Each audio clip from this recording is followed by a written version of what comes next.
Okay. Before the Ebuka sent him some threats. Some said that I will go to jail. Some said they will.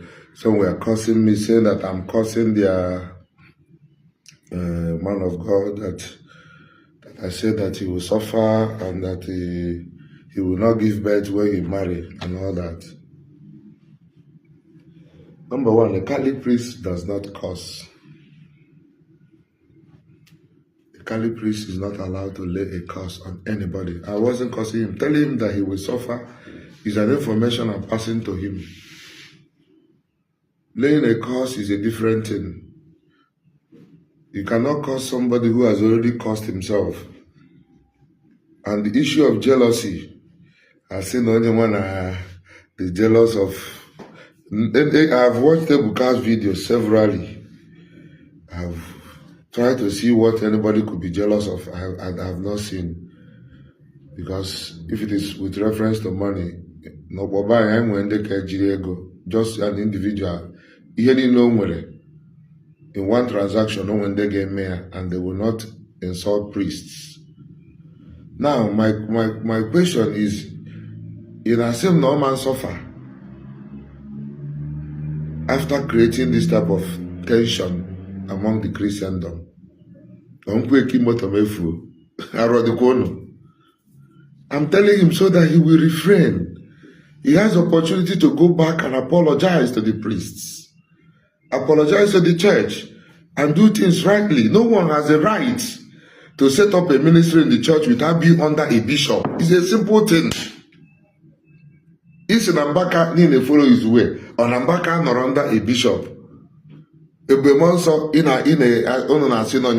he not under a bishop? How can he now come and announce you, and you are not under any bishop? Okay, let us take this issue one by one. Father Bemonso announced your man, your prophet. Mbaka announced him. Is the word all about him? Whom has he announced? Of course, on Ahozo. On Ofraiwa. On Ofra for the Bemonsa came with man, Bemonsa Elijah. Why didn't he go first and say, God revealed to me, Bemonsa is Elijah of our time? But Bemonsa being a man who can stand any civilization. Eh? No more we shake. He said what he said. So Guinea Messiah, how many Sundays have you gone there? How many Sundays have you gone to Sunday Mass to Fukano? He will exalt above the priest. He got no Sunday. To crown it all for your sake. It reach the father Mbaka mark good. It will give the king a messiah. Abu Mbaka award to anything for you people. Can you hear the kind one? Yes, sir. So, and I've got married that you will suffer. Is an information I'm giving to you. You withdraw ya say Quran an adoration ground beyond the Father Mbara. Because you could arrow Father Mbaka Owanide Ebuka job or brothers also Kali Church. Go can this ministry the directory Nkolo Ogetin Jaka. GDA when Kenny Akuma, Casino Wak Ifewa. As Asana Bebe, everybody's watching. Nwebe Joy. Oman Batam Oga Bakono. I'm ready for. I'm not even doing the work, but when you learn Unasa. Gini can jealous. Ebuka is hidden. He can't have to get dance in low forever. It's a simple thing. He had a jet on the motherfucker singing by miracle. It didn't get a miracle. It didn't. Yeah, miracle. The crowd of the Jew. You are just ridiculing yourself because they had a Catholic church or they open it just don't want to pour away. Open it, no need can deceive when the man they were Catholic. Many years in Bakame, The worst thing in nwere ike ime a man wee kparịa n'ihu nwunye. The worst thing in nwere ike iji mee a Catholic priest iji ihe gbasara may abuse. Mana oge Chimbaka na-ekwu ihe ọ na-atọ gị. Ọ bụ na Chineke Mbaka ejere ọgụ dọkpụrụ nwa agbọghọbịa pịa isi n'ala osi etu adị isi na mekpo ndị fada isi mmechi ọnụ now because now see you will suffer. It's an information I'm giving to you. If you like, you take it serious. If you like, you leave it. Oh, it's like I'm for free. No, no, Kababu, no, get me car. Bono Parimbaka Baburunu. Come shishi marundo wore. Bono Kabrum, Bono na bande fara. Ije twase. Lovett I have a wrote a prophecy. When you came when you marry Ebuka, when you prophecy, you married Garana Mesu. Not the kind of Apatanga. I'm not there was him. Oh, we come on that actually is the kind of pussy away Karamoka mother. Now, you never lack on eye. Mumba for a Weber. When you see the man. Have been watching Sikedi Madige Major Seba. Agu Yene Boom Konama Yamaguabuna that football Madu Kibo for the Puroto because Nanjoroge Kedi Hejikoro Father Bono Renugu Nankafro na Amako now the fact that ni Buramuma now what I want go display time ego Moveni Mrs. Yokorafia. Ito no si no the father we si kedi ye ya ito no ne mo wa bu mo ajura ajuju no na adoration ground ge si ni ga kpo onwukwukwu again ka egosi m ukwu ole onye ukwu aha ka m bịara ịgwa m ukwu ole ji na nwa na mụ na America onye ka m gwara unu ka na-agbagharị unu achọpụtabụ ka nwa na America unu achọpụtabụ ukwu ole ejinere ọ bụrụzi ihe dị gị n'ọnụ ure debate ihe ajọ mmụọ gbanyeghị n'isi nsị gị na ya asọfa iche na egwuregwu ịmara ihe jebe Enugu until ihe ka save you from no amount of billion will save you or ihe dị a ịma onye amụma na-ekwu okwu semi ọkwa mgba gị ọ bụrụ ife mecha kwụnya onye amụma nwere ike n'ebe dị barren land dry land dust juru ebe a Chineke kpughere osi ikwetere na ebe a dị barren etu enweghị any trace of life here na in the next 1 month na ihe a ga-epu ebe a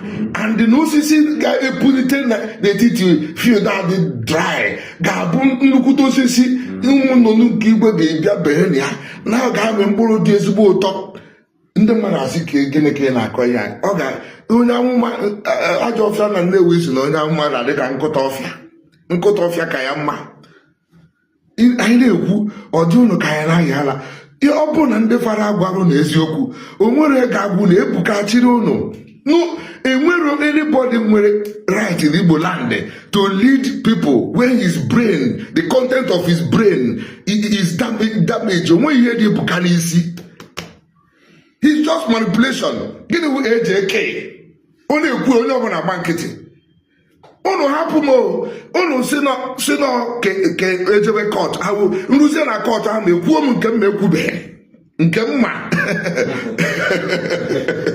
isi atụrụ unu mma unu uche na fada ọbụla because na azụ ndị fada hokodo akpọpụtara onye nke for you people azụ ndị fada with decorum fada under authority okay, ka ghara ime ka ọ ghara ise ka ghara ịchụpụ ya na parish ka ghara fadechio na nọrọ na practice his ministry under many rules mana onye nka no rules lawlessly. Hey Jesus Christ okwu onweghị unu chọrọ ịmụta na apụ a onweghị unu chọrọ ịmụta na aka mụnwa bụ fara Joy ọdụ n'oko isi adịrọ n'isipụrụ mma lawlessly ọkpọpụta couple. This is the chance to this young man to shine. Kick him out.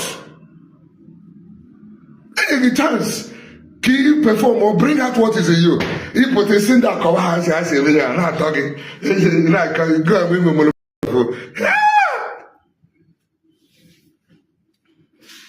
You all try to, Ebuka should be afraid to display certain content. Government is in another place, a bochie bafo. As soon as I the two childish, when you see the mama to do this, AJK, you die if you die that car. One native doctor, I want to go there, say, boldly, man, only an to and free. Not only, man, Jesus Christ. Arodi bono.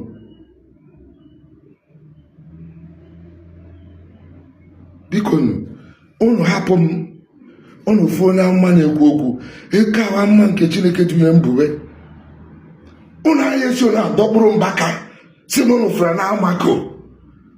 Hey! Afuze mbaka na amako. Na no fra na amako. Na no jealousy for staging rubbish. Ese no Diego billion. 12 billion. Okay, the 200 billion. Obi Jackson single-handedly estate. $1 billion estate in Okija where no rea. Obi Jackson. Obura mama ebutie. Ara de rono. When you call money and prophecy. Prophecy is only Chineke use your dance here and them mad for the good of the people and for the glory of God. Each to go the way go each from prophecy, but I can consult with God. Cameroonian no record clearer. In a moment I get there's a Ibura Babu. You see, Timbu, you just spread that. They are guidance in this camera. Iburu, Turunka, general talent, computer date of birth in the man, computer half. A Kubedi Moku. Okun Catholic no, Opatawago, and Nkwe Madre the court, and Mebunu Zoruna court, Jabona.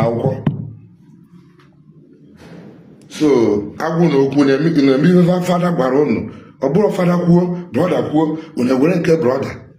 If my master is a Catholic, CW. They call it CW, brother. You know, brother, was it good? Hey, Parambaka, oh, Luchibiki, really now. How was it now? Okay, no, for brother. You don't even know him. You don't see no, Mbakazuria, Mbakanya power. Jesus Christ. Mbaka Funugonia more than 3 times came to Wajibido. It show up first the first time, show the second one, the rest disappear. I know almost same money, but and I go here, you know, get Jakaji them back and Zoya, na bankete. Ejidesi and Angisi as where go move when you to DJ Kusan Egypt about to get it. Are you not? It seems name it seems not again. Name and town for the game joy. One around the soon in there, Unonine. We work 10 years. Father Puroku, the worst thing my father is Maria. 6 years old, na my mama. You might know where we were. I bought the police, I bought a jam, I and then I bought no pushing him, and I some naga babum, nigga soon to court. You know where you tell me who they can meet you on Mwa. Ha! Oh, Chuku Gozikono, my young group na. Chineke kere n'igwe na ana Chilimoko Chukwu si m kwuo okwu mara na ọ bụ taa ọ bụghị ụlọ ka m fụghara wee nwee n'okwu na-aghọta ha jụọ ndị niile kemgbe m ji jewe secondary school ruo today ekwu nke ma m ghọta ha pụta si na gịnị ka na-akọ ya aghọta m ihe ọ na-akọ